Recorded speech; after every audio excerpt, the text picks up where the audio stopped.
তো গাইজ তোমরা দেখতেই পেলে মানে কতটা প্রচণ্ড জোরে মানে শিলাবৃষ্টি হচ্ছে।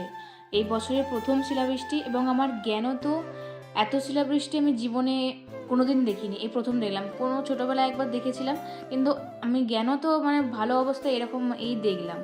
যাই হোক, এদিকে দেখো সানা বড়দিদি এসেছে। তোমাদের তো আজকে পোস্টে বলেইছিলাম যে বাবার অবস্থা একদম ভালো ছিল না, মানে গতকাল রাত্রেবেলা বাবার অবস্থা এতটাই খারাপ হয়ে গেছিলো, মানে না দেখলে মানে চিন্তাই করা যাবে না। খুবই ভয়ঙ্কর রাত গেছে গতকাল।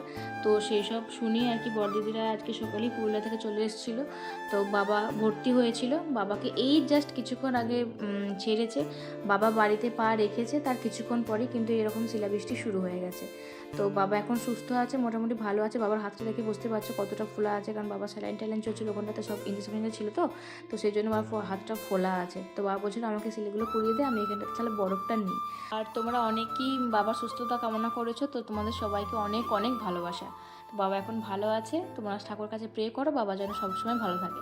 তো দেখো প্রচণ্ড পরিমাণে তো শিলাবৃষ্টি হয়েছে, আর শিলগুলো কিন্তু ভীষণ বড় বড় হয়েছিল, সেই জন্য বাবার খুব টেনশন হচ্ছে যে আলু বাড়িতে আলুগুলো কি অবস্থা কে জানে, তোলা হয়নি।